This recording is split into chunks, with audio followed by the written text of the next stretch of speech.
It's time for the biggest non-league football debate in the country. Search official BOTN and get involved with tonight's show.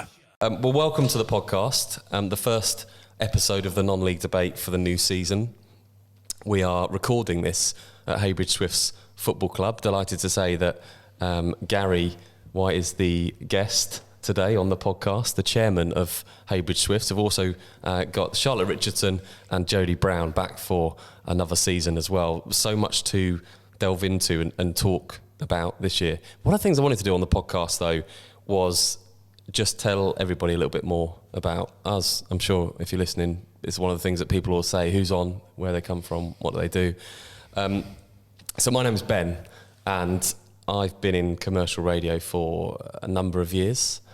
I'm not sure if it's been successful or unsuccessful, but I love doing podcasts. That's why I do it. I love non-league football and have a ball doing it. And that's really it. That's my story. Now, I'm sure that Charlotte Richardson's story is going to be much more interesting than that. I've always loved football, watching from a tender age, going to watch Gillingham with my dad, and started working in football pretty much straight away after I graduated, working for the Football Association, working within marketing and communications and media and press. So it took me to Dagenham Football Club, and more recently working freelance at Margate Football Club, which was my real introduction into the non-league game. And the county where I'm from in Kent, we have a thriving non-league community, so it's really opened my eyes up to another side of the game that I really, really enjoy and love. It's really interesting. It's very unpredictable. I'm very fortunate as well that I work at a training facility called K Sports, which is where Absolute United and Dover Athletic train. So that's just kind of another strand that links the non-league into my thought processes, I suppose. So love being involved with Back of the Net and learning more about the non-league, and especially the opportunity to spend time with coaches and managers as well. I find that really insightful, and I love listening to the guys in the debate because I think they give us such an intriguing insight into the world of non-league, because it is nothing like the professional game. Yeah, it's worth saying as well that Frank Wilson, Jim Cooper will be back on this season. James Cummins as well, part of the furniture here really from last year. They'll be back on the debate, and we get lots of other guests in as well as we go through what we hope will be 40 podcasts for you this season to listen to and to talk about the non-league game. Jody Brown. I mean, most people know Jody Brown when I speak to them. Yeah, a little bit. But obviously this year, people always ask that question whenever we put any show out. I always get a message that says, I love the show, really enjoyed it, but could you please put up on the screen who the non-league guests are, like where they manage now, what they're doing? We get quite a lot of that, and we should really, but this is your opportunity to tell everybody. Jody, what you're up to this season? First team coach at Dagenham and Redbridge, working alongside Peter Taylor. Great club to be involved with, and a great opportunity for me to learn and develop as a football coach. And we're recording, we're recording at Heybridge tonight. We are going to get to as many football clubs as we can this season and record the podcast and get people involved in it. You managed here for a period of time and was extremely successful. I don't know whether I was extremely successful, but two spells I had here. A lot of people forget about the first one. I came in and we made it to the playoffs, lost to Harlow, who eventually went up. I left and went to Grays, and then latterly Welling United, and ended up coming back here when, to be honest, Heybridge had probably had a bit of a setback and weren't in a great place. Wasn't easy when I come back, but then Gary, who's obviously a guest tonight, came on board as chairman, and together we galvanised the football club with the help of many other people. But we turned it around from year-on-year relegation battles to being probably the most covered side in the Isthmian League in terms of national exposure and the various on-field successes. Obviously, the big sort of void in my time here was getting that promotion. I had a couple of playoff defeats, some very, very good cup successes, but personally I would have liked to have got the promotion. And you said very modestly, if I must say so, that you're not sure if you were extremely successful. I guess the best person to ask would be the person sitting next to me, Gary White. Welcome to the Back of the Net non-league debate. Hi, Ben. I think I would certainly say that Jody was very successful here. It was a pleasure working with him. I'm not just saying that because he's here, but it was a great experience for me as a relatively new to chairman at the time, and we hit it off very quickly. We were both passionate football men, and Jody really knew what he was clearly, knew what he was doing, and I just created the sort of platform and the environment to let him get on with it and be successful. And I thoroughly enjoyed working together, and it's great to see him back here tonight. So we've just gone around and done a little bit of a get to know you, as if it's brand new. You're the chairman here at Heybridge Swifts. The season last year that was tainted with maybe some controversy at the end. It was a really successful season. You can't take that away, winning the playoffs, but disappointingly not going up. Explain for anybody that hasn't seen it, maybe for the 100th time for you, why that is. Well, it was an FA restructuring rule that 7 leagues were feeding 5 divisions, I believe, and there was always going to be 2 clubs that missed out, basically, that won their respective playoffs but didn't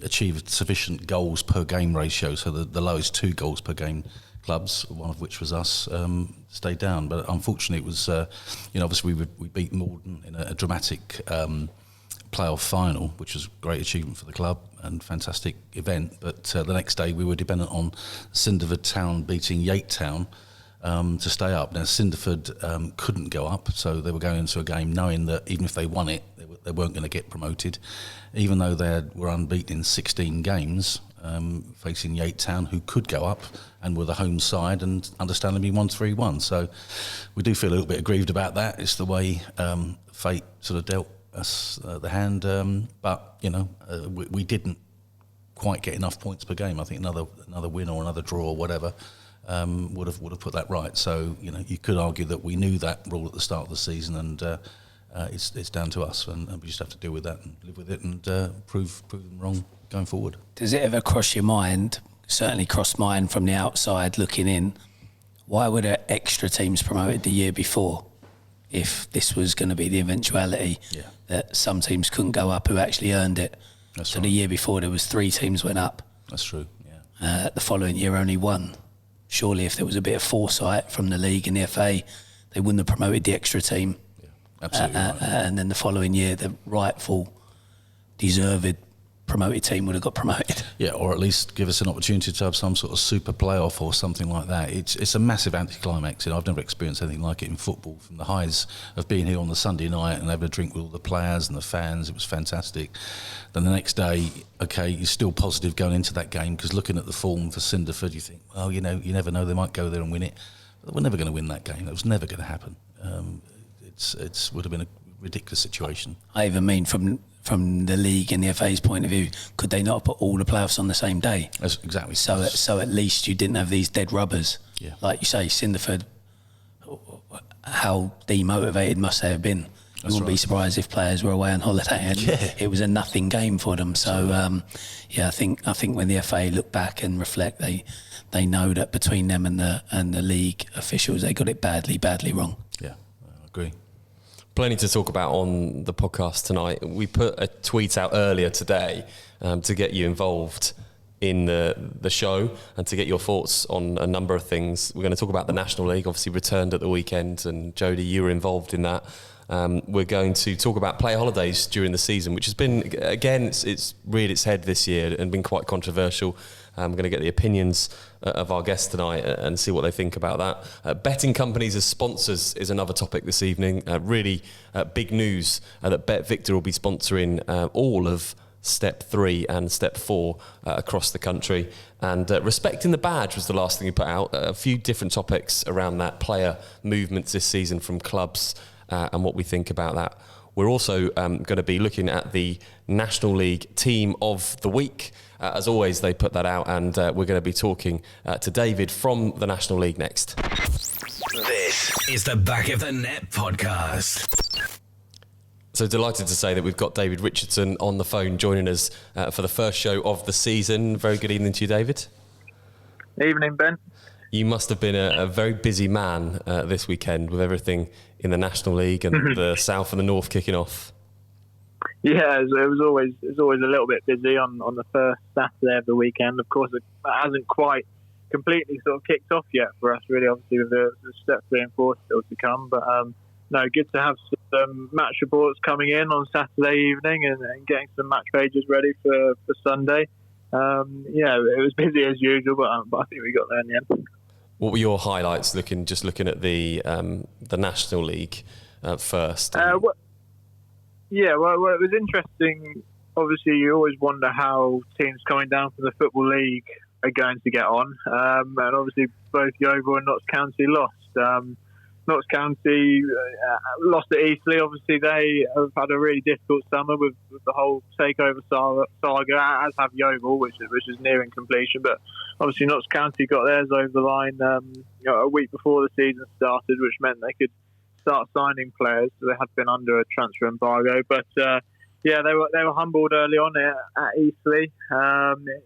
You wonder how that's going to pan out for Notts County now that they can bring players in. It's usually a case of how quickly they can gel, because effectively they haven't really had a pre-season with their new signings, unlike everyone else in the division. And obviously Yeovil coming down as well. They lost at Barnet. I think Barnet are one that people fancy to be in the promotion hunt this year. I think they underachieved last season, given the squad that they've got there, a very young and talented squad. And I think under Darren Curry, they can put themselves in that promotion picture. So that was two sort of main highlights, really, probably of the weekend. And I think Halifax are worth a mention as well. A great result for Pete Wild in his first game. They only appointed him a couple of weeks ago. Obviously, Ebbsfleet we're down to 10 men after about 9 minutes. But Halifax won that one 4-1.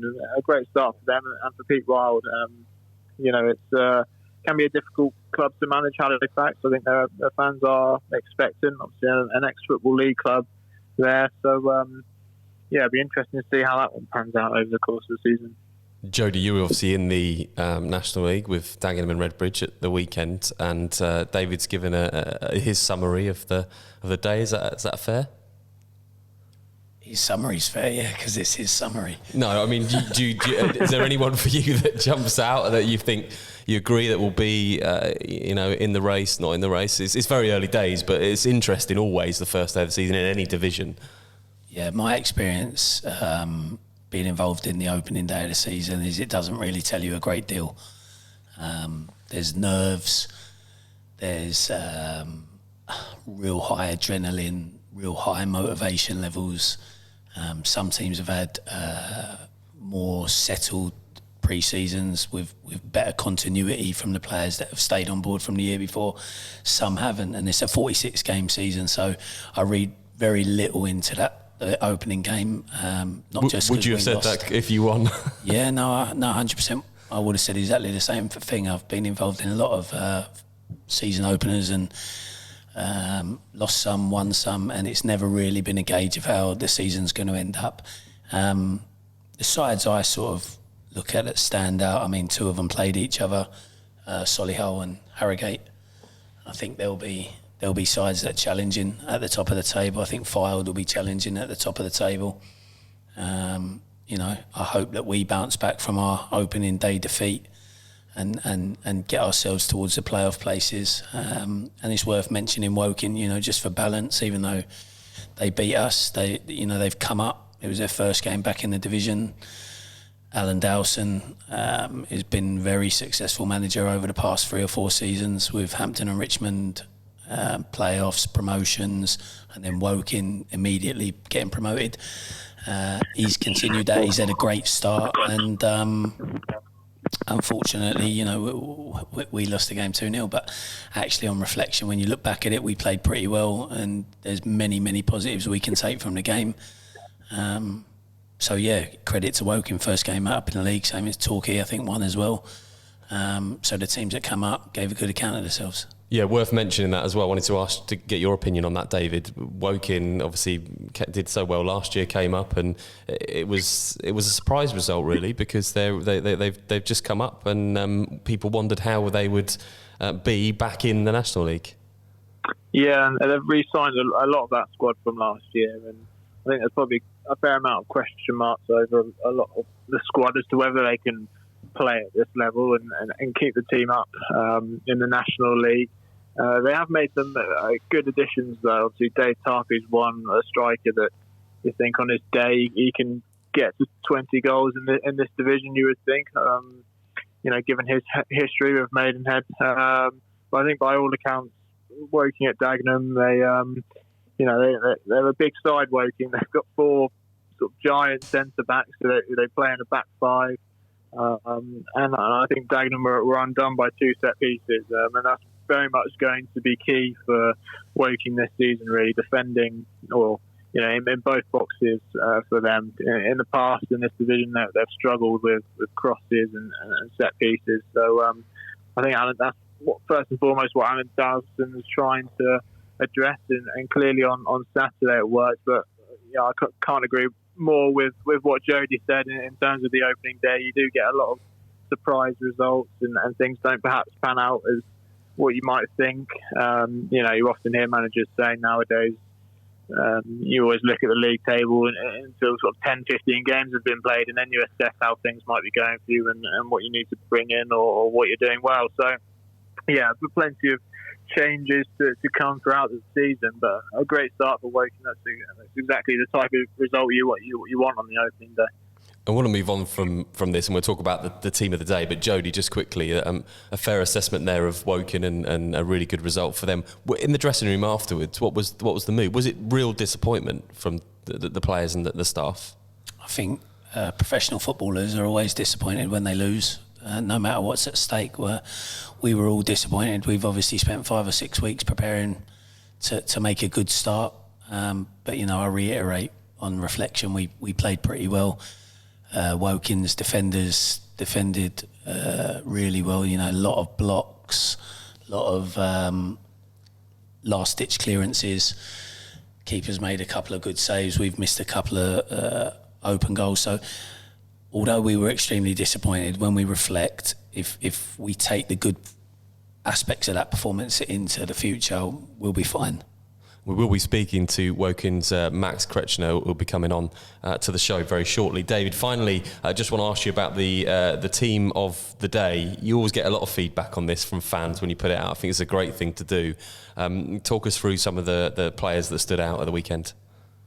Yeah, perhaps one that we had up front is JJ Hooper for Wrexham. It's been sort of quite well known, really, in the past 2 seasons, the struggles they've had at scoring goals. You sort of feel that had they had a 20-goal striker, they might have won promotion in one of the sort of last 2 seasons.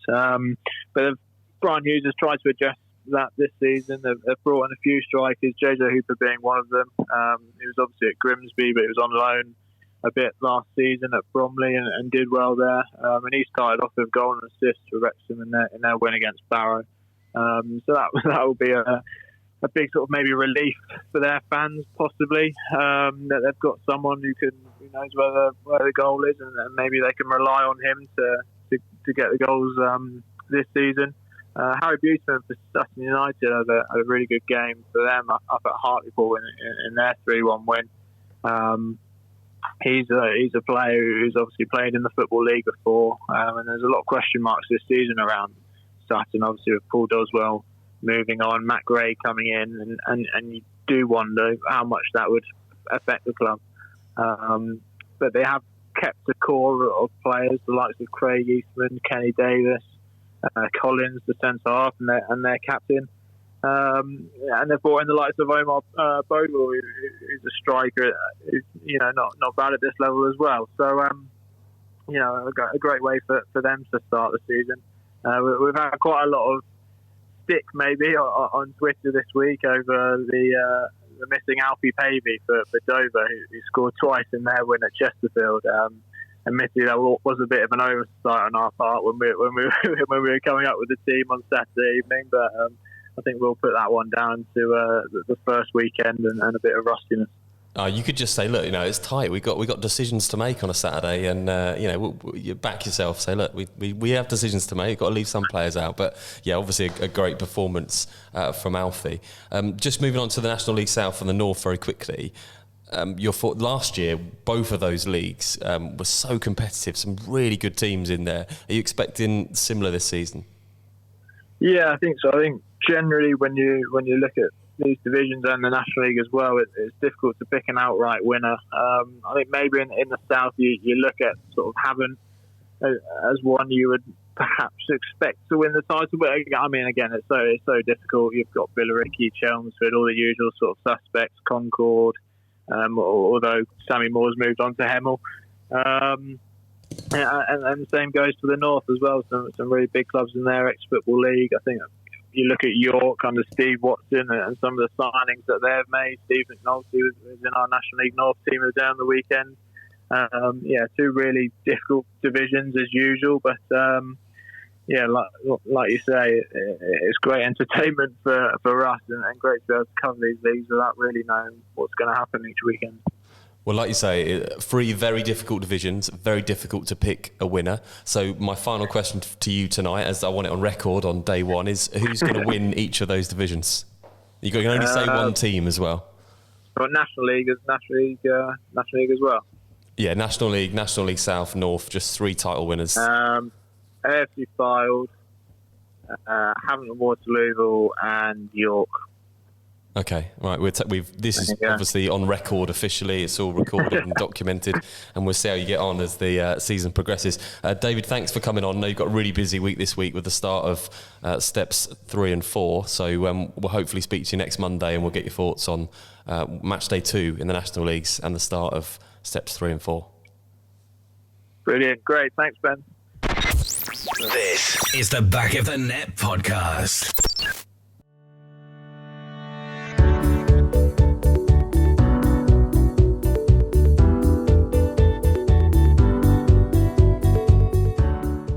So I'm delighted to say that Wokin's Max Kretzschmar is on the phone now. Very good evening to you, Max.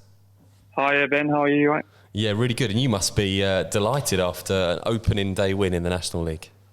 Yeah, no, really good start. When the fixtures came out, it was a away former league side, and they've been pretty settled in the National League last couple of years, Dagenham. So, yeah, it was a tough fixture, but the boys played really well. The manager set us up well and managed to get a really good positive result, 2-0 in the end. How was it going into pre-season? When you get promoted, obviously there's a great vibe around a team and any club. Was as a player, is there that little bit of unknown as far as the team you're in? You know, how are you going to fare when it all kicks off? How are you actually going to compete and how are you going to do?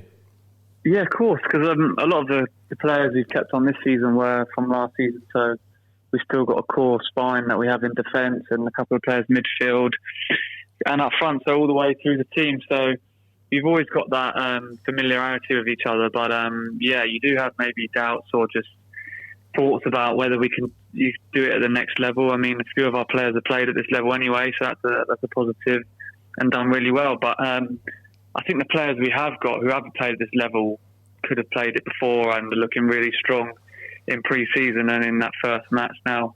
There's obviously a long way to go. It's only one game, but there's some real positive things coming out from, I think, the whole 11 and the guys who came on the weekend. So, it bodes well for, this busy period we've got coming up. I think we've got 8 matches in the first month. So I think let's see how see where we stand after there, and we'll have a better idea of how we're going to fare this season. Joe, do you want to ask Max a question? I was looking in your direction to see if you wanted to ask him anything after the result on Saturday. I'm not being mean, but he probably doesn't know who I am. Do you know who I am, Max? I don't know. Sorry, but that's all right. Cause I'm the first team coach at Dagenham. Well, what did you think of the game then? How did it go? I thought once we sort of settled, we started quite nervously. Once we started passing it, I thought I've watched the game back and we've analysed it this morning, so we created a lot of opportunities that we would have hoped to have done better from, but definitely. Yeah. I think the 2 chances in the 6-yard box could have, on another day, changed the game completely. Yeah, but really, I was really impressed with Manny Parry. I thought I was watching him closely because I've worked with him before and he was always organising, and your back three looks solid. You're a very, very big team, with the exception of you. No, but you are, aren't you? You're a big team. It's going to be hard for teams to deal with set plays. And when the goalkeeper kicks it long, like, I mean, you got a right wing back who's about 6'5", so he can sort of push onto fullbacks and get knockdowns. I think it'll be. I thought you'd do all right anyway. I've seen Alan's teams over the last 3 or 4 years, so I was sure you'd do all right anyway. But I think, with that Moussa Diarra and Guerin and Cook, even Jake Hyde, I think you're going to be hard to defend against from set plays, as we found out. Yeah, it's definitely one of our strong points. Obviously, we've got quite good delivery as well. Just whether keeping that delivery consistent, and as long as the boys attack the ball in the right way, you're gonna pick up chances. I was just thinking, as soon as we kind of went to a back five midway in the first half, you guys started getting on top a bit more. It's just having that balance of pushing those wing backs on and being aggressive, and it being a 3-5-2 rather than a 5-3-2. So our fullbacks started getting a lot of the ball, didn't they? When your wing backs dropped in a bit, so we started getting a lot more possession in it, and it sort of swung in our favour, but we couldn't take our chances. One thing I was going to say, you got really, really good support, haven't you, to come to our ground, and your fans really got behind you and created a good atmosphere. So that's what momentum brings after a successful season. Your fans are really enthusiastic, and that will go a long way for you as well. Yeah, I think they were really noisy behind that goal, and it was going to be a tough season for us, definitely. And it was even last season. I think some of the fans last season early on thought we'd come and walk the league by 15 points, and it was never going to be like that. So I think in the end we got over the line, and obviously the fans had a great day out. But again, on Saturday were tremendous, like you said. Yeah. One other question I just want to ask you. We're filming the show from Heybridge Swifts tonight. Have you got any memories of Heybridge Swifts? Yeah. I remember. You got a penalty, I believe, Max. I had 2 penalties in that game, and it's haunted me since. I scored the first one, and then because I think our goalie got sent off in the first minute of the game when I was at Hampton, so it was down to 10 men the whole game, and I think it was 2 or 3 or something like that. And the second penalty, I changed the direction I went to last time, and the keeper saved it. Unfortunately, we went out, but. I know it was for a hat-trick as well, which has got quite annoying, but one of those. So, Max, I wanted to ask you a couple of questions, because I know that if I asked you about what your aspirations are for the season, or where you think you're going to finish, I know that the kind of answers that we usually get, and why wouldn't you, by saying it very diplomatically. So I've got I've got 4 questions for you, and you can only give one answer. It's just one word, so there's no other thing that you can do. I'm going to start by asking you, Love Island or Line of Duty? What kind of a man are you? Oh God, I feel embarrassed to pick. I know where you're going with this Island. now. Yeah. No, Love Island. I've been pestered by my girlfriend to watch Line of Duty. I just haven't done it. I'm going to do 5 questions. Are you a burger man or a pizza man if you had to choose? Burger. Good man. Position that you think Woking can finish in the league this season? 12th. Good prediction. What's more important to you or the team this year, FA Cup or League? League. And how many goals do you think you can get this season in the National League? 14. There we go. Very precise. Limit to just one answer, and you get something really constructive. Brilliant. Well, we wish you every success in the National League this season. I really hope it goes well for yourself and for Woking. It's great to see a club like Woking back in the National League, and I'm sure with your support you can do really well. Thanks, Max, for coming on the podcast tonight. Thank you, guys. Cheers. Have a good one. All the best, Max. This is the Back of the Net podcast, the home of non-league football.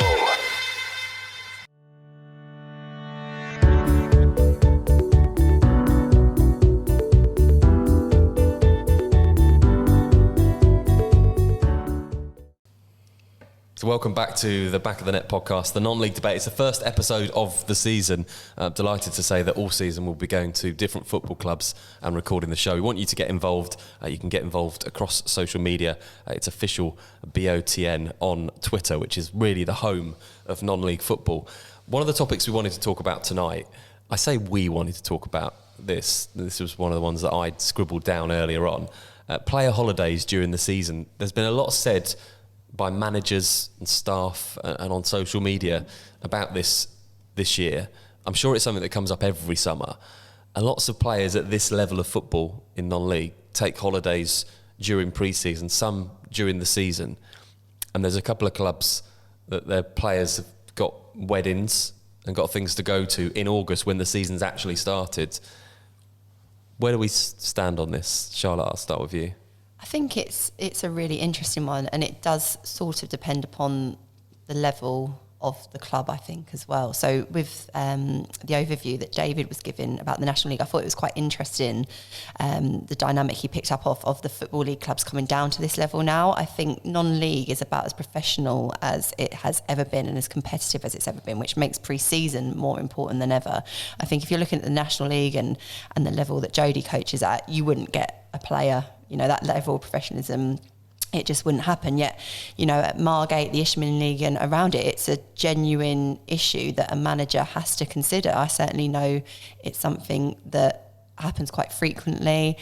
And it differs as well because obviously competing at that level, it's not a person's full-time job. So quite a lot of non-league footballers tend to have professions in teaching or, public services where gaining holiday isn't necessarily the most flexible or easy thing to do. So I think all in all, you'd be really scratching your head a little bit beyond August if players are taking, stag do's in Vegas or whatever. But I suppose it really depends upon a manager, but it's never going to be ideal. Never going to be ideal. So if you're a footballer at this level, a lot of players, not all players, but a lot of players, obviously younger players that are wanting to make their way in the game and move on and play in the Football League. So if I'm a footballer and I'm 20, 21 years old and I think that I can play in the Football League and make a living out of this, when pre-season comes around, you have to be there. And there's no excuses. All season you'd say, well, this is where I've got to be. And if I need to take a holiday or something's happening, I've got to play for this football club because it's what I want to do. And it's in me. It's a soul passion. You see all the clips about people like Wayne Rooney and David Beckham. It's all they did. They'd never let anything get in the way. It's a competitive world. A young, aspiring person wanting to get in the Football League. Surely there's no excuse to take holiday in the football season. No, there is no excuse. And if you look at the players that do progress, that do climb the pyramid, they're the boys who don't miss training, who don't go on holiday, who don't go to weddings, who don't go away on stag do's, who don't miss FA Cup games, who don't look at the calendar at the start of the season and go, oh, we'll be out the FA Cup by that week, so I'll book that away, and then find you're not out the FA Cup and then miss the biggest game in the club's history, things like that. I've always found it a really, really difficult situation to be in as a manager because I'm as committed as I could possibly be when I was in part-time management, to the point where it became bigger than my job away from football. And even to the point where it becomes bigger than your family, rightly or wrongly. You miss family weddings, you miss birthday parties, you miss all kinds of things. Christenings, holidays. Never had a holiday in a football season in 15 years. So when I see people doing it, I can only feel that it's a lack of commitment. And I don't really want people with a lack of commitment around me. But to be balanced, to give a balanced opinion, if you're not paying people during the summer, then their argument will always be, why should I give you 6 weeks of my life for nothing? And the people who say that are generally the players that are big fish in little ponds. So they stay in and around the level that they're comfortable in. They'll get a different club every year or every 18 months. They'll score goals. They'll maybe win promotions. And then you scratch your head and you think, hang on, he got promoted last year and he's left that club and dropped back down a division to play in the league he won last year. And that's because they don't want the commitment, and that's a life choice. They want to play at a level where they find it comfortable, where they can have holidays, where they can miss training, and managers let them get away with it. But what I would say is you won't ever reach your potential, and the club will never reach its potential whilst you've got that kind of culture. If you are a player and you want to get in touch, @officialBOTN on Twitter, let us know your thoughts. Is it right us saying this? We've all been quite critical of the fact that players take holidays during the season, maybe a different view, I'm not sure, of Gary, the Heybridge Swifts chairman. The chairman's view, what would you say? It's an interesting one because we had a game on Saturday and we had, I think, 6 or 7 players out for similar sort of reasons, weddings, stags, that sort of stuff. I take a similar view, I think, to Jody. If it's a player that just wants to play in their comfort zone and not necessarily progress any higher, then that is the sort of thing that they'll do. I never played at that sort of level myself, so I don't necessarily understand that commitment. But I do understand also the fact that if they work in education or they're married to someone who's in education, they're limited as to when they can take holiday time. You do assume that players look after themselves as well, though. If they do go away, they'll still keep their fitness levels up and not come back totally unfit. You do expect that as a minimum, but I can see both sides of it. But as a chairman, I mean, you look for value for money, obviously, with players, and it is a big commitment to play even at step 4 level or any of that sort of level. It's a lot of time. And you want to make it as enjoyable as possible. You don't want people to be missing games or missing training. If they're enjoying their football and the training's right, then they won't want to miss it anyway. Yeah, okay, there might be a family requirement, something like that, or a family emergency that happens from time to time. But taking Jody's commitment, I experienced that at first hand. I remember when his second daughter was born. He kept it very quiet the next day. She was born on a Friday night. We had a big cup game the next day, and you insisted that no one knew until after the game.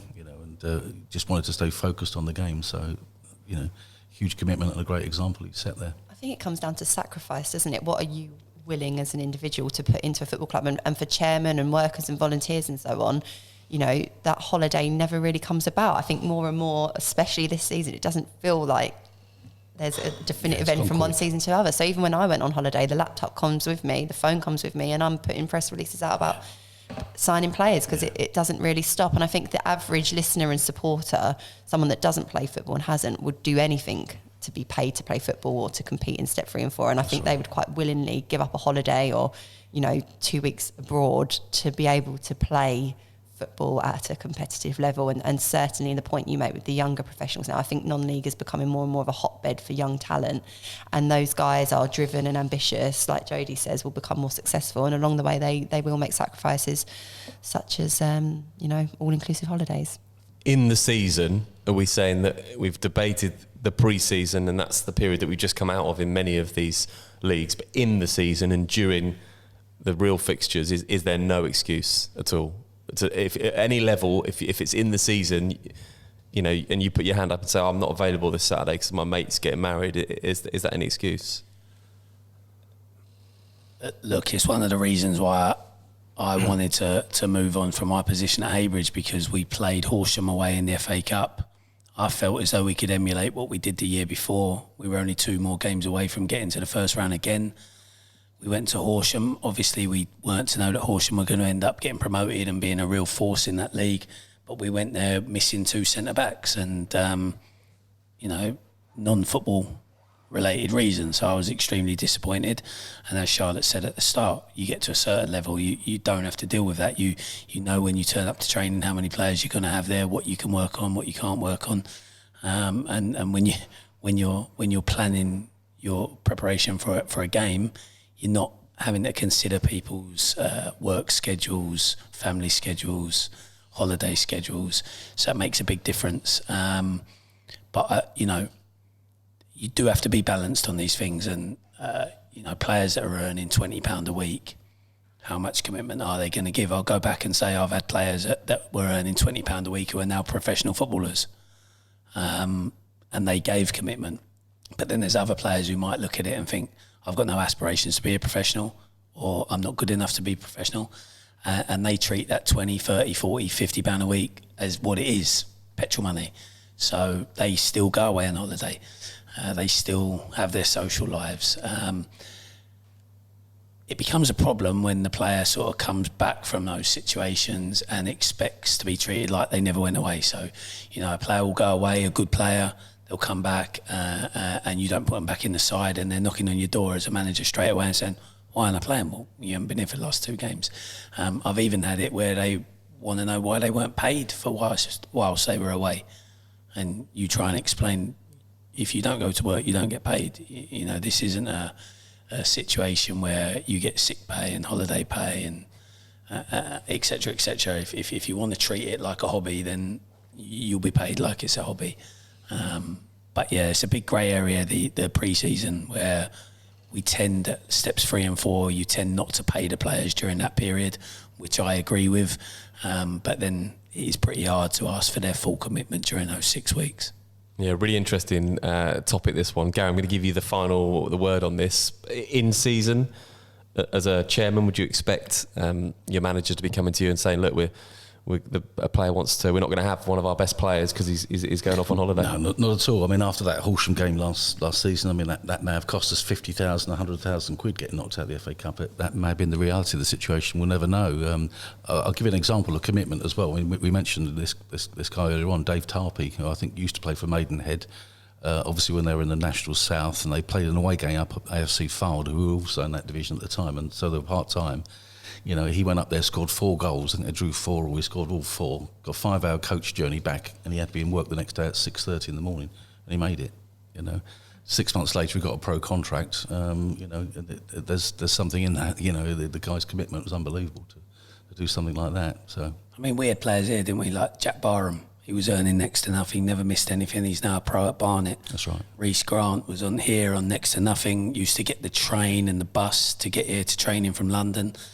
I think he was earning £30 or £40 a week. His wife went into labour once, and his girlfriend, and had a child while the game was going on, and he scored 2 goals and then rushed off. Never missed anything. He's now a pro at Dagenham and Redbridge. Joan Luque came in from Spain. We put him on £30 a week. Yeah. He left his whole family in Spain. Superb he lived in a house share. He got a pro deal at Lincoln. Never missed anything. So there's a lot of, I can only speak to the ones I've been involved in, but there's a lot of examples of players that were earning hardly nothing but gave you professional level commitment, and they're now professional football players.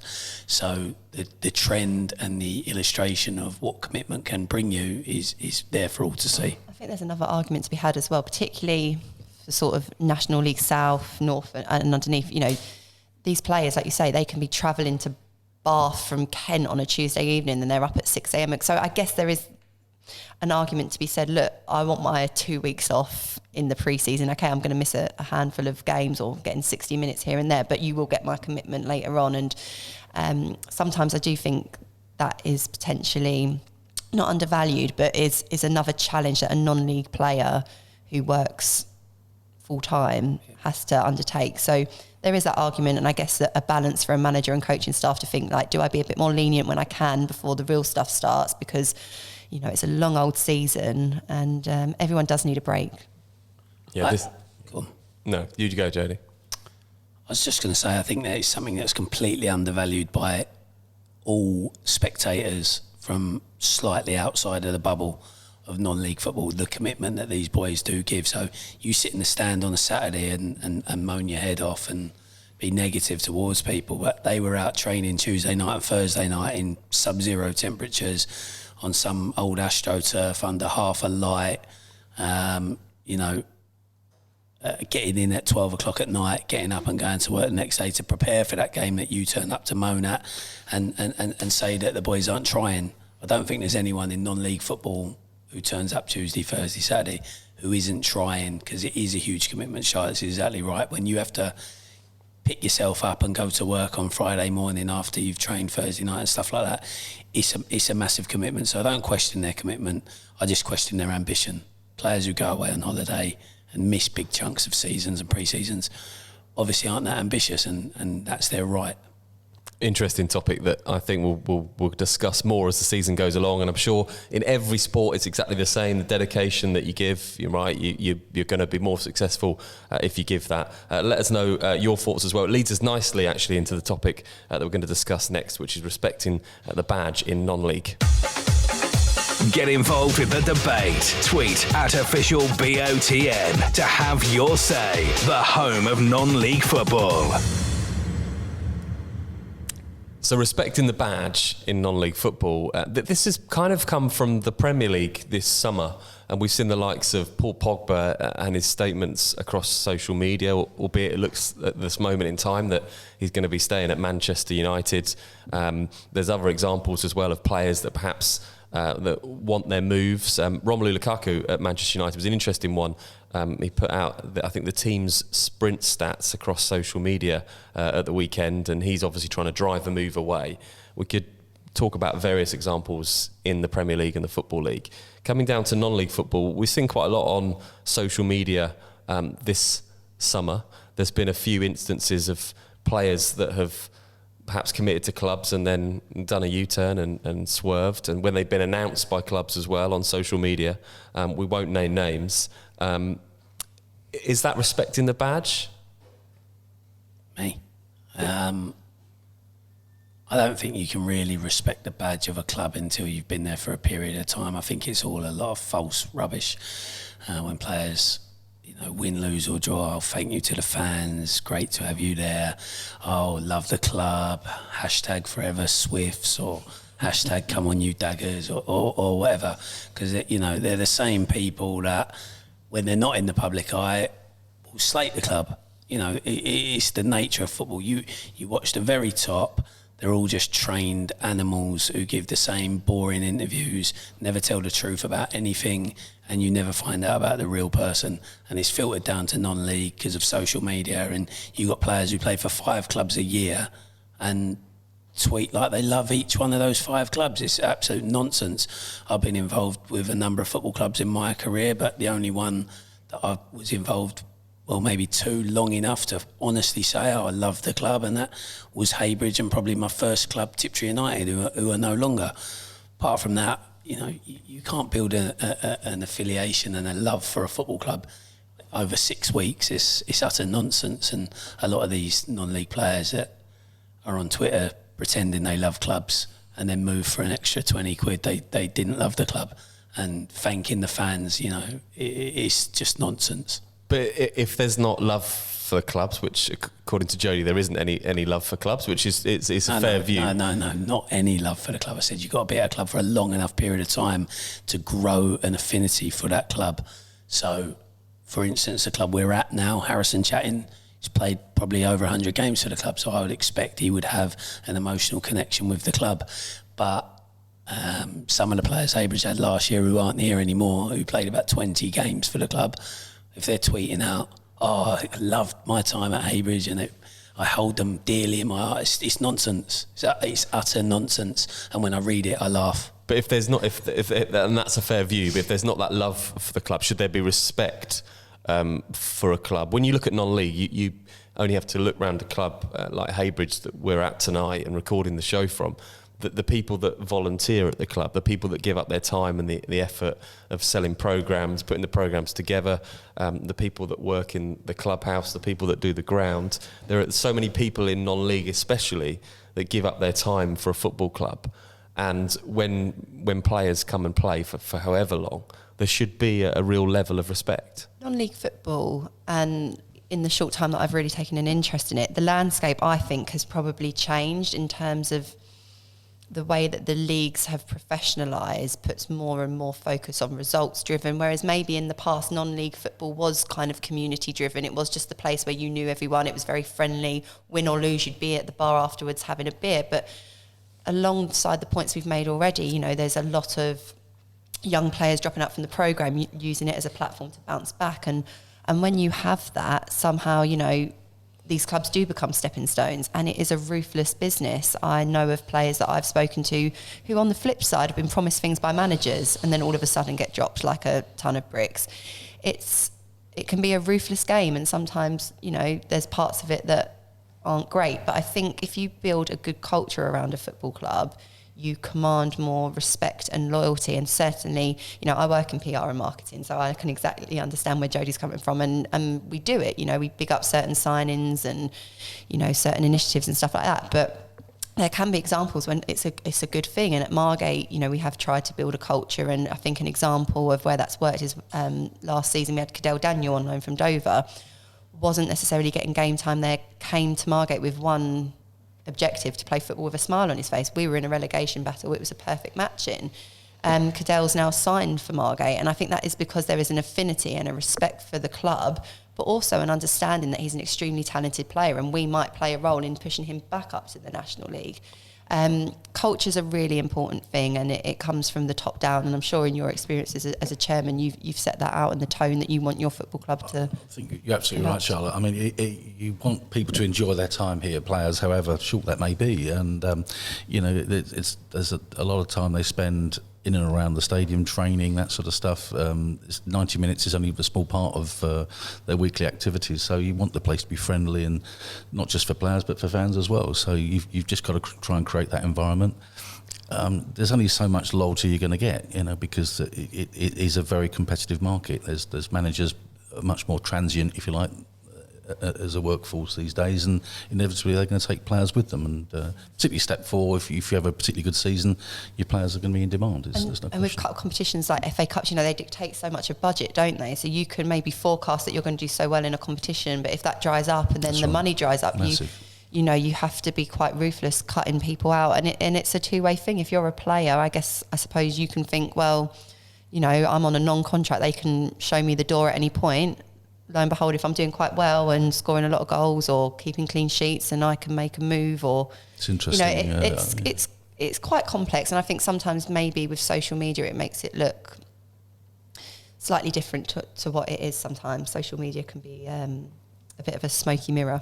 Yeah, I think that has probably caused more problems than benefits over the years. You just didn't have this 10, 20 years ago. No such thing. I mean, but now obviously a player can put a message out. He has one bad game and puts a little sort of come and get me message out there, and it's another layer of it all as well from a manager's point of view. What about, for example, because the topic was loving the badge, right? So I've got no issue with respecting the badge. Respecting the badge. I've got no issue with being ambitious and trying to get a move higher up off the back of how well you've done during your time at the club you're at. What about when you see these things where players come on social media and question managers' decisions? That's not respecting the badge.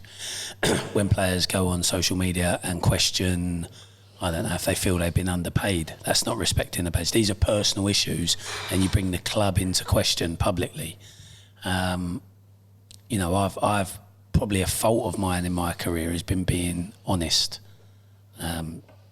And sometimes controversially honest, but I know that I've been honest. So I haven't ever disrespected a badge of a club that I've worked for. I've only spoke the truth, and I know that. But some of these things I see totally disrespect clubs. And I see players doing it, and it's not nice. Where I know they're trying to promote themselves, but at the same time they're undermining the football club that has helped them get to where they potentially want to get. So I don't like it. And it's not just social media, it's word of mouth as well. And I think, if you really do care about a club, it will show in the way you're committed to that club and the way you behave and the way you speak about that club after you've left. Because there's nothing wrong with leaving, but there's a right way and probably a wrong way to do it.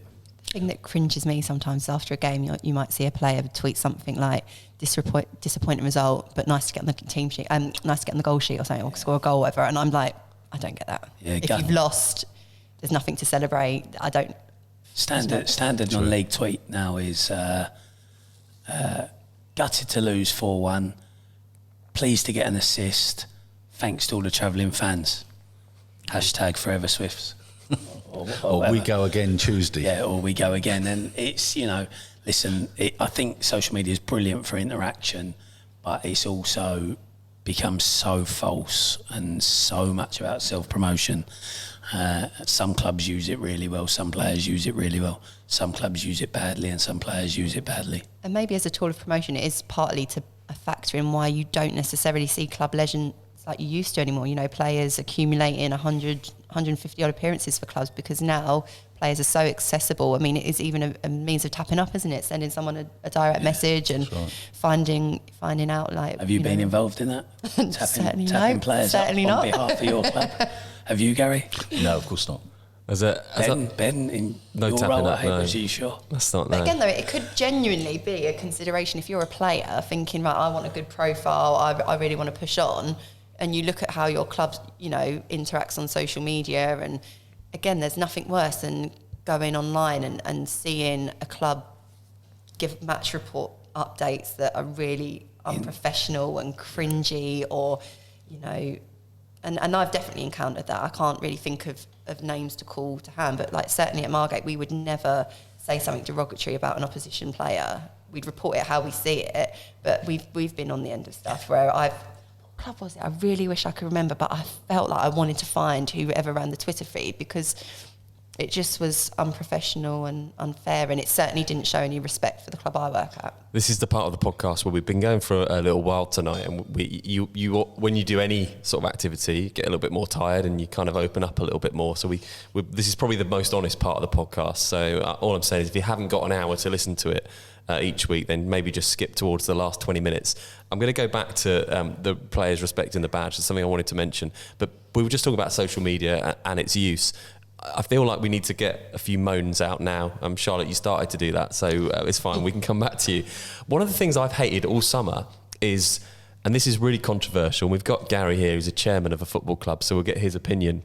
For me, pre-season is about the team getting fit, tactic, shape, whatever you want to describe it as, Jody, as nothing else. And as a fan of a football team, I want to support my club when it kicks off. I support Reading, and it kicked off at 3:00 on Saturday afternoon against Sheffield Wednesday, albeit a not a very good result. That's when I want to hear about my football club for a whole season, because it goes on forever. It's a long old season, and you follow the results every match day, and it's tough, and there's match of the day and everything else. I don't want to support my club on the 30th of the sort of 28th of June or whatever it is. Clubs this year in non-league, and I know the argument here is going to be money, but the amount of tweets out about friendlies, begging fans to come, 3 or 4 tweets over a few day period. Some clubs have played about 8 friendlies. They've played half a season already. Some have played about 15, I think you'll find. I think 8's a sensible number. I don't have a problem with clubs trying to obviously market themselves, build anticipation for the season, inviting people to come and watch their games, because ultimately income generation for non-league football clubs is really important.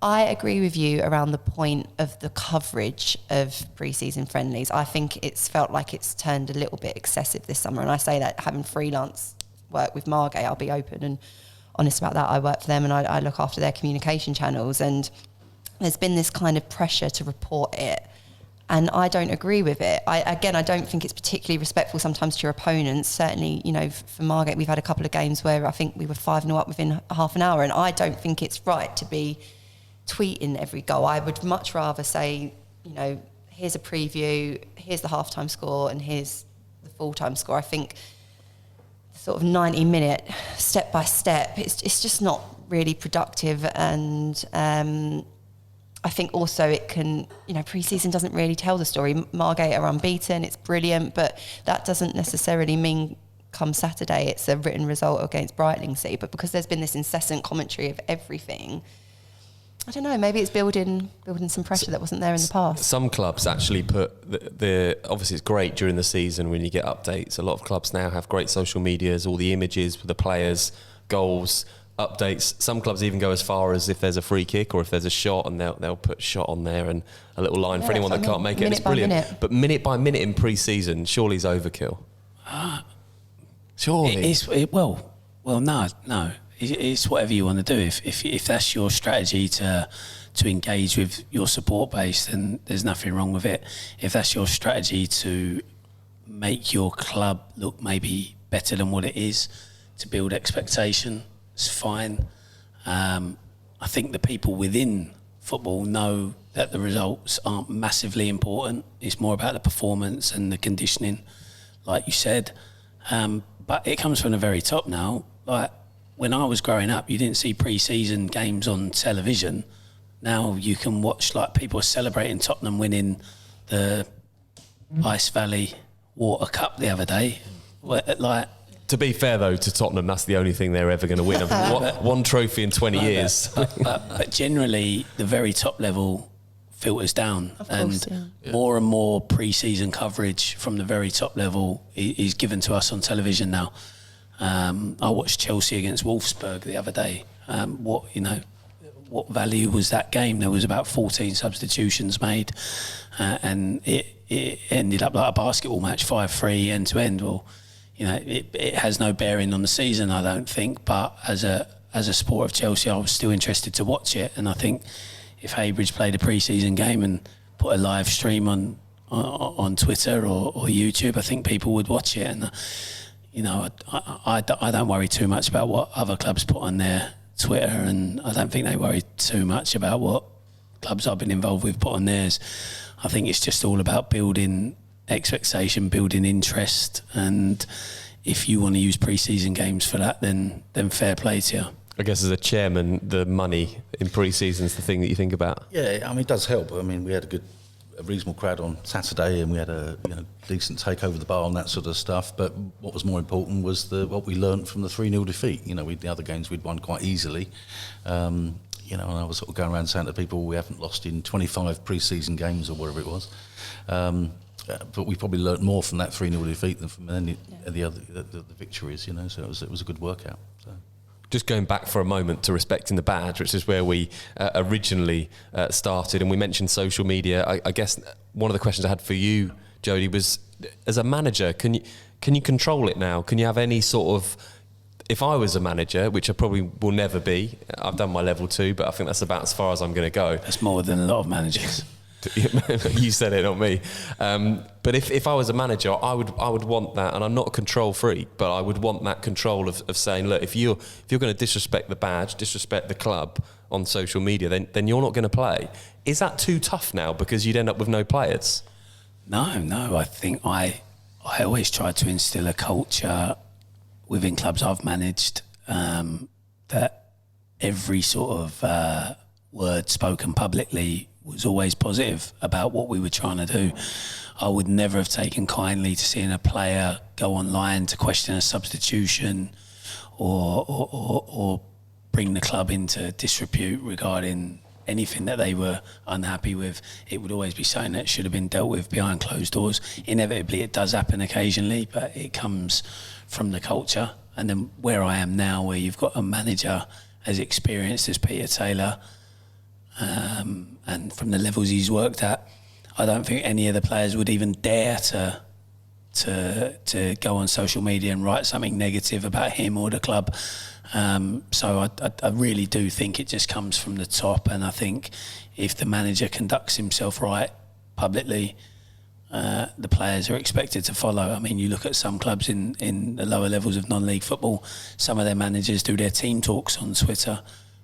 Some of them do their debriefs after the game on Twitter. Some of them attack the other clubs on Twitter. So what on earth do they expect their players to do? It comes from the top. Your chairman, your board, your management. They have to. Social media is brilliant. It's got positives, but if it's not used properly, it becomes a massive negative, and that has to come from the top. It's a really interesting topic, and I know it's going to rear its head again because social media is such a part of the non-league game. We've got one more thing to talk about tonight. Betting companies as sponsors. We're going to do it after this. Thanks for downloading the Back of the Net Football Podcast. For more non-league football content, search Back of the Net on YouTube. Gary, you just mentioned, whilst that jingle was playing, that you just received a newsletter on your phone about Herne Bay Football Club. That's right, yeah. I was just saying to Jody, we played there 2 years ago in a pre-season friendly, and I've been on their mailing list ever since, and I've got to say, it's a superb little newsletter, very good. I'm a closet Herne Bay fan these days. I had the same thing actually. Went to see Reading play at Yeovil, and the only way to get tickets for this game, it was one of the grounds as a Reading fan that you wanted to go to. They just made their way up, and they were in. I think it was a league game. They'd gone up to the Championship, and the only way to get a ticket was to actually get in the Yeovil end. I'd left it a little bit late, so I bought tickets in the Yeovil end and had to sign up to be a member.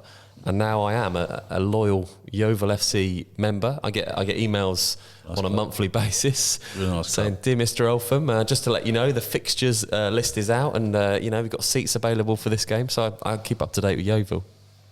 Yeah, interesting fact on the.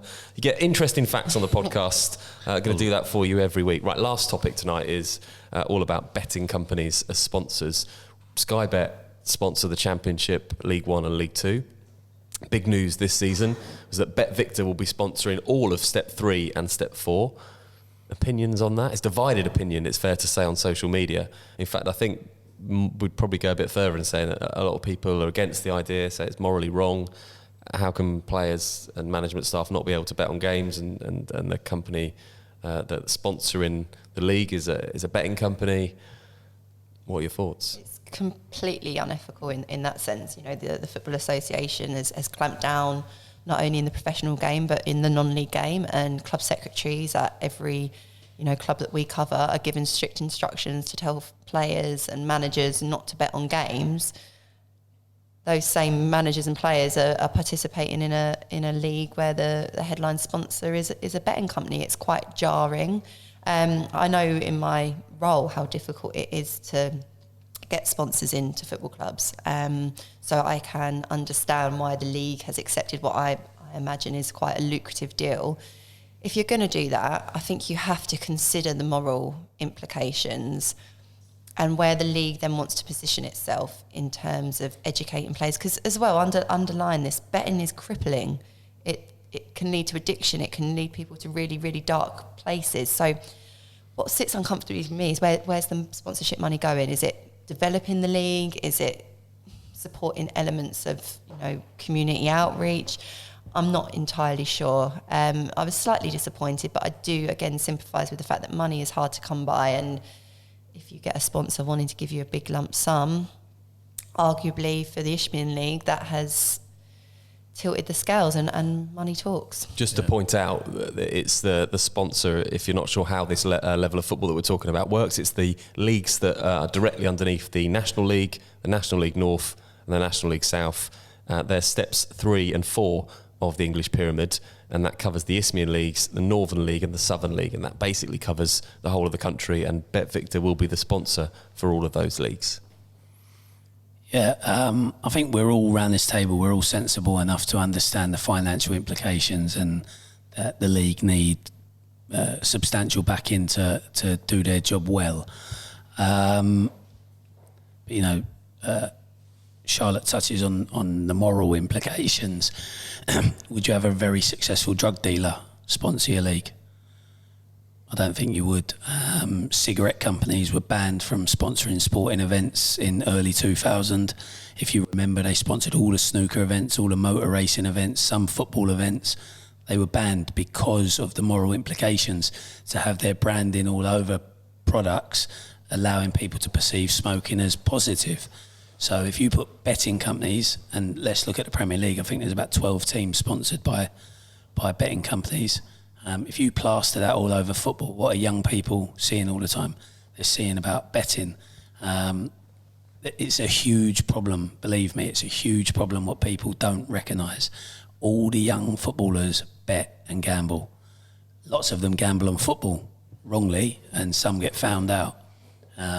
But they bet on horses, they bet on things they don't know anything about, and some people are more vulnerable than others and end up in massive, massive trouble. I know people with severe gambling addictions that it's ruined their lives. Do you think it's sensible for people fighting addictions to walk into their football club on a Saturday afternoon, which is a good, healthy lifestyle, a sensible hobby, a sensible pastime, and have to put a jumper on in the warm-up that reminds them of gambling?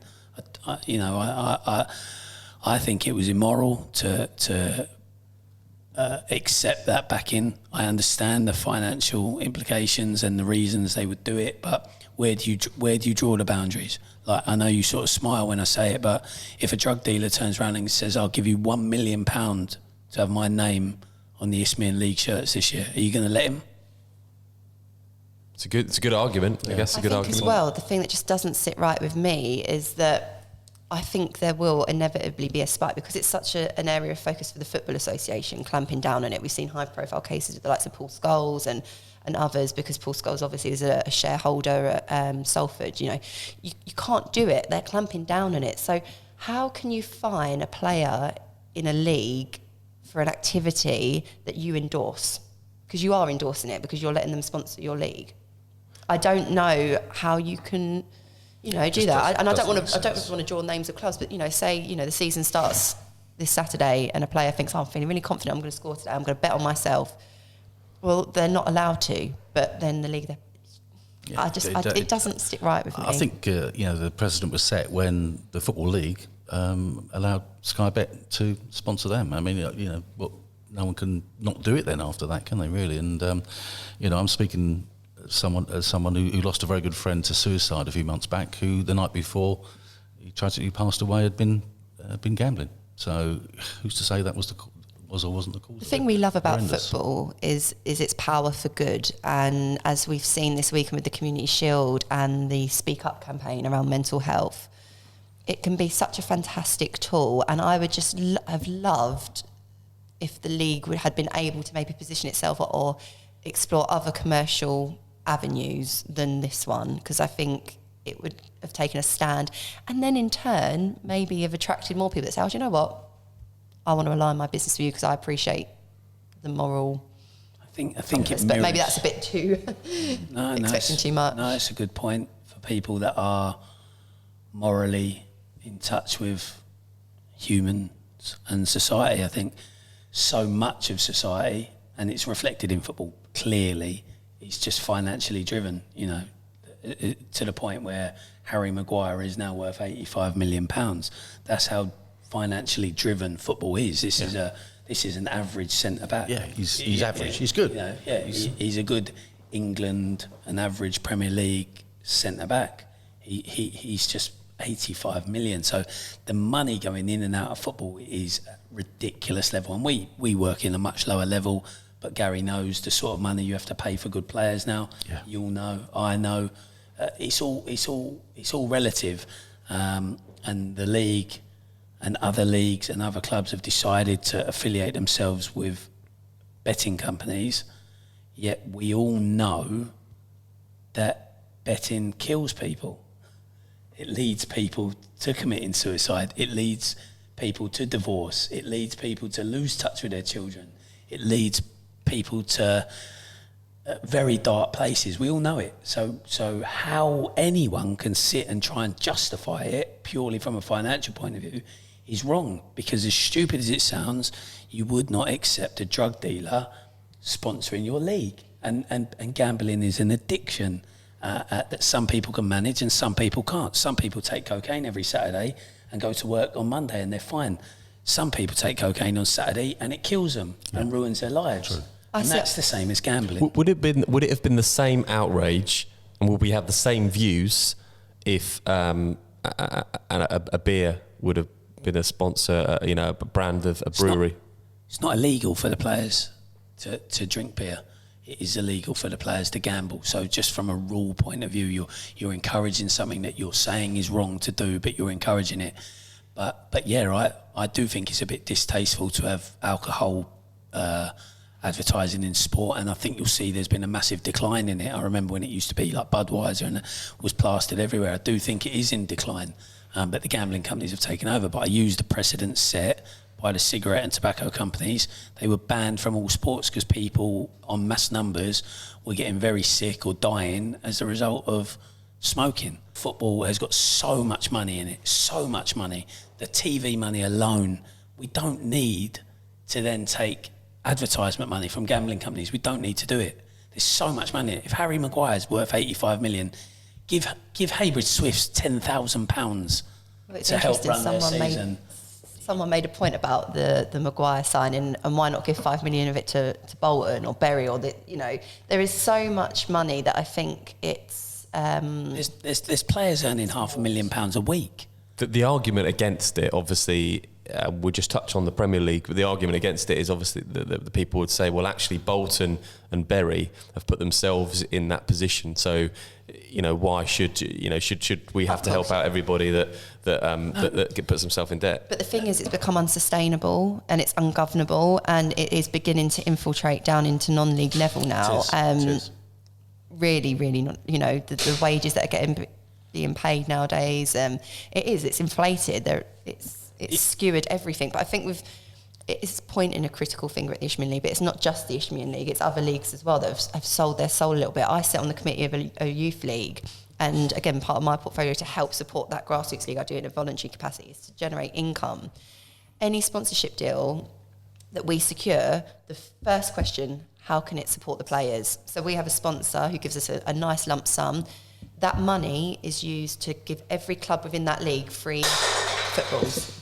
And it's about rewarding and supporting the clubs. I'm not sure how any club in the Isthmian leagues and teams are going to benefit from this sponsorship. So, as a sponsor, if you're a company and you want to sponsor something, you want to be associated with certain brands. So your company, you wouldn't necessarily go and like sponsor a sex shop, but you might want to sponsor a youth club or a cricket academy, because you want to be associated with positive organisations. So as a club looking for sponsors, don't you want to be associated with positive companies as opposed to gambling companies? What are you telling me, Liverpool Football Club, so that we're not picking on the Isthmian League? Is Bet Victor the only good sponsorship Liverpool, the European champions, can get? Is that the only good sponsorship? I mean, they get billions from the television rights. Yeah. Do they need to have a gambling company on the front of their shirt? One of the things that we should just say is we interviewed Nick Robinson for a podcast. You can listen to it right now on Spotify or iTunes. And Nick was very open and honest about the fact that they had taken the money because it was double the money that they'd got from previous sponsors, Bostik. And I think everybody accepts that. And just trying to move this on, because I think we can know how we feel around the table about it.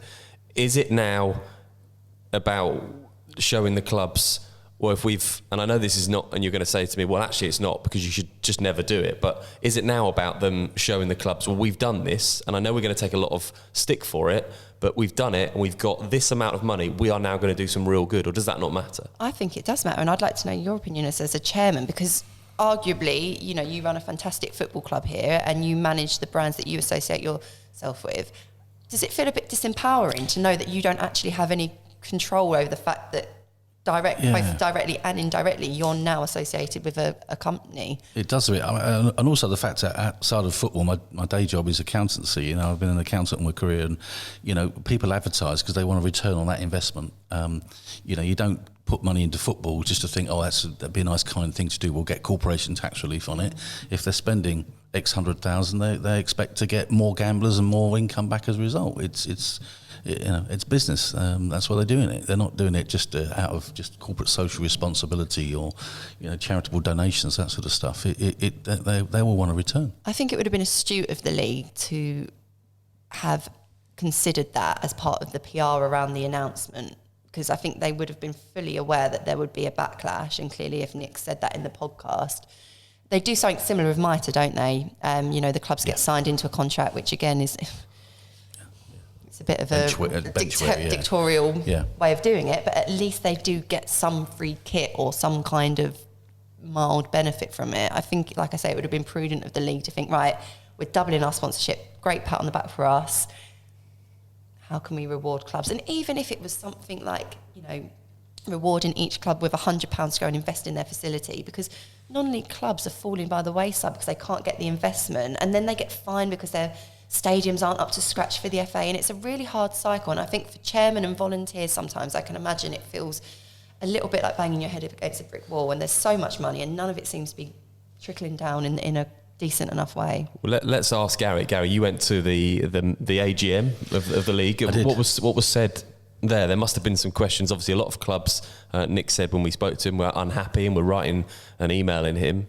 What was the explanation? Well, the AGM itself was a few weeks back, and they hadn't actually announced the sponsor then, but yesterday's one was the pre-season get together, and you know, I mean, they dealt with it in as ethical a way as they could. They said that they're not going to advertise on the shirts or around the stadium, so it's almost a bit sort of surreptitious advertising, if you like, which to me sounds like it's defeating the object. You're either in sponsoring and advertising the product, or you're not. You know, you can't just do it on the one hand and say, well, we've renamed the league, but let's not talk about gambling. It's crazy, really. And one of the points listeners might not know about is the fact that the league have banned teams from getting a sleeve sponsor. Yeah. And that's when it becomes a problem for me, because you are actually costing clubs money. That's right. Margate, Heybridge, Hornchurch, Tunbridge Angel. Oh, well, okay, no, they're promoting now. But, any club in the Isthmian League could go out and generate some income for their club via sleeves, but you've taken that away from them. That's right, which is an opportunity gone, it seems. I mean, there are promises of money filtering down from the extra sponsorship and additional benefits in kind, and they're just working out what they're going to do there. So there will be some benefits to the club, but again, surely, if there was a number of other sponsors out there, you put these things out to tender. If you try and find where you can. Because it's a fantastic league to align with, and I would have thought there'd be some giants out there that not only want to get a return on investment, but corporate social responsibility now is such a big thing for companies, and the Isthmian League is brilliant. I feel like we've given it a bit of a hard time, but I don't know. I just think, because it's something I feel passionately about, it's something that I do. I just think it's a real shame, and just watch. There'll be a spike, and there'll be players fined and banned, and and then I think it will. The debate will heat up even more. You saw when it got announced that various players, I know it was kind of tongue in cheek, but they were tweeting out, "Oh, better close my BetVictor account." So, if you're in the game, people gamble on football. They shouldn't. I think it's a bit ludicrous, to be honest, that a Step 4 player can't bet on a Champions League game. But it's laziness, isn't it? Rather than policing it, they're just doing a blanket ban rather than policing it properly. But I think if you associate yourself with a brand, you're going to have to accept the pros and the cons that come with that brand. And the big thing for me is, if you are going to sell your soul to the devil, then there's got to be some positives from it. And the positives can't just be that the administrators of the league get paid more expenses or have a nicer office. It's got to be that you guys that are running the clubs, whether it's you get help with your grounds maintenance, or whether you get help to set up a youth academy, or whether you get more kit, or whether the referee money's ploughed into the refereeing, which is pretty bad. Could you educate the referees better? There's facility improvements that you get penalised if your facilities aren't great. Well, if they've got this massive extra sponsorship, which was they couldn't turn it down, so they sold their souls. Well, then let there be a clear benefit, because from a PR point of view, I don't really like the betting company being associated with the league. But if I found out that it helped set up Margate's Youth Academy, it helped Heybridge build the extension on their dressing room, it helped Bowers lay their 3G, it helped the referees improve. Putting that into context, Jody, the extra revenue from that sponsorship deal, if that was spread out across all the clubs, that would give us 10% of the cost of that extension we've had to put on the change rooms there from the FA, 10%. If I heard those things, if that was the sort of PR coming out, I could say, all right, I still don't like it, I still don't like the association, but there are positive outcomes. I'm on the outside of the Isthmian League looking in now. I'm not involved in it day to day, but I've got lots of friends and colleagues that are, so I'll follow it, and I await the positive impact that this extra money has. I wish I was a bit better versed in terms of the sanctions that the FA give. I know they fine heavily on betting, but I don't know if that actually leads to game suspensions, because just wait in turn, if it does, for the first manager to turn around to the league and say, right, my player's suspended for 6 games and you want me to, wear your kit and wear your this and, have your logo on our, this is the funny thing around it as well, because they haven't actually defined what they want clubs to do in terms of branding, but it's just not right.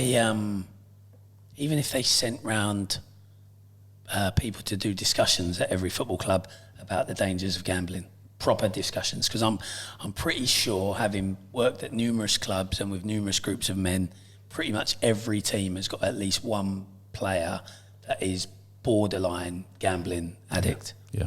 Some have got multiple people in that situation, but borderline gambling addicts. So if they said, all right, we've done this association, but we're going to hire someone who's going to go and do visits at each club and talk to your players, your staff, about the dangers of gambling and the moral implications and the legality of it with regards to the FA, and educate people on it, then even that would help. But I haven't heard that that's happening. How about putting a charity logo on there?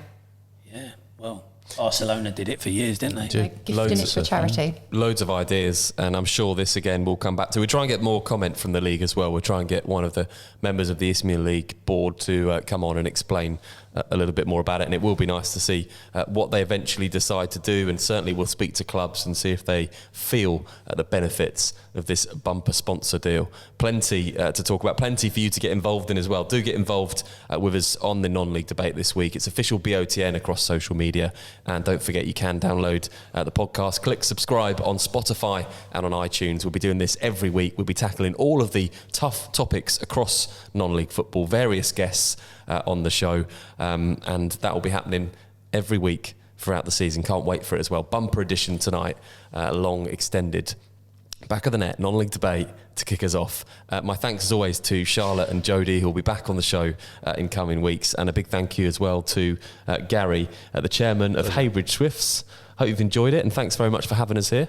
Pleasure. No, it's great to see you here. Really nice club, and of course keep your thoughts coming in to us. Back of the Net, official BOTN across social media. We'll be back with another podcast. The non-league debate returns again next week. Thanks for downloading the Back of the Net podcast, the biggest non-league football debate across the country. Search Back of the Net on YouTube for more exclusive content.